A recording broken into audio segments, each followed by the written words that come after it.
Hello, and welcome to Solar and the American Policy. First, we will discuss some reasons why photovoltaics, abbreviated as PV, are a great renewable technology. PV systems can generate electricity on or off-grid, meaning that the system can be self-sufficient or connected to the utility grid. This will be discussed in more detail later on. Energy to power solar comes from the sun, which is free and abundant. Sunlight is also everywhere, which means solar makes sense all over the world.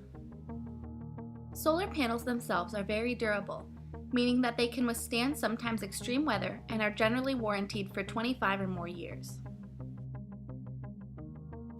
Because every module is separate, solar array sizes can vary. They can begin small and expand as more land and capital become available. PV systems are a form of silent energy generation. They do not make any noise and are therefore a smart choice for residential and commercial areas.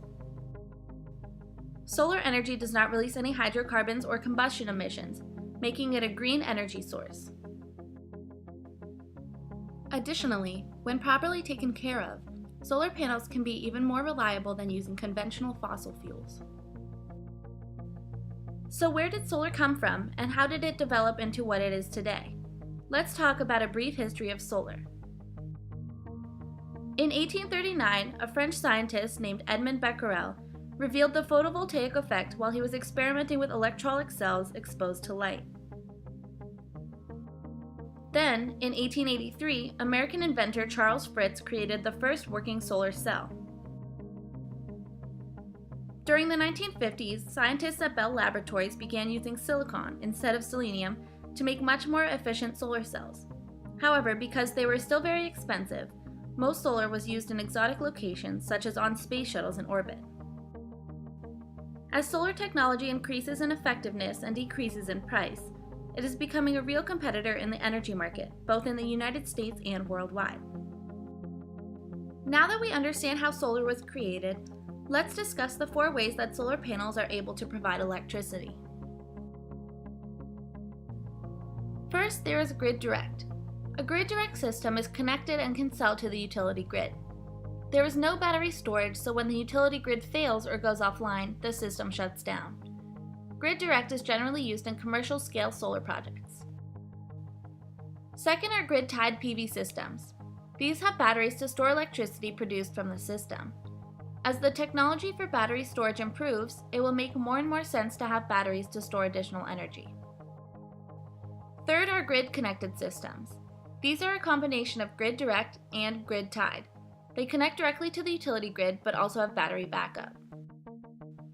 Lastly, there are standalone or off-grid systems.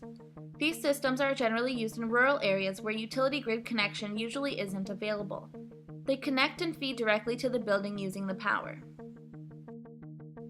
Once this electricity is produced, how do we measure it? We use kilowatt hours as the unit of measurement for electricity. A kilowatt is 1,000 watts of power either used or produced over an hour. On a larger scale, a megawatt is 1,000 kilowatts, a gigawatt is 1,000 megawatts, and a terawatt is 1,000 gigawatts.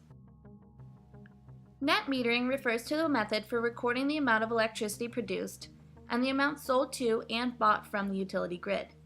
This is helpful for systems that are not connected to any buildings directly and must sell the energy to the grid. Ideally, the utility would pay the same price for 1 kilowatt hour that the customer would pay, though this is not always the case. When measuring energy required, we can observe peak demand. Peak demand is the specific amount of time where more energy is being pulled from the electric grid than there normally is. This also usually means that there is a higher cost of electricity during that time. Net zero is what many solar arrays aim to achieve. It is when the amount of electricity being produced by the solar array equals exactly the amount required by the building. This means that the building does not require any additional energy from the utility grid. American policy for solar has been changing over the past years and is still becoming more solar friendly. Even though solar is a very new technology, there are already some major policies in place. First is the Renewable Portfolio Standard, which provides standards that each utility is required to meet. Each utility must have a certain percentage of the energy come from renewable sources. These standards vary by state, and some states have goals which are not so strictly enforced. The utilities set forth policy known as interconnection agreements that describe the standard for connection between the PV system and the utility grid.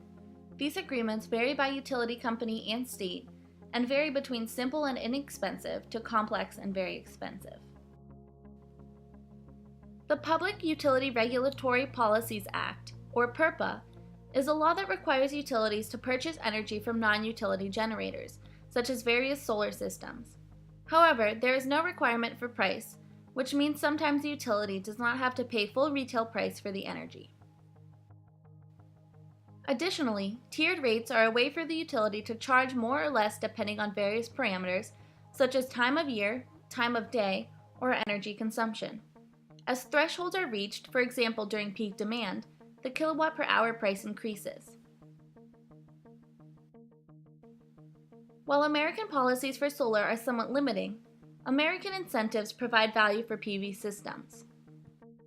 Rebates are a way for owners to make a return on their investment when purchasing solar. For example, a $2 per watt rebate on a 4 kilowatt system would equal an $8,000 rebate. Performance-based incentives allow the system owner to be paid as the system creates energy.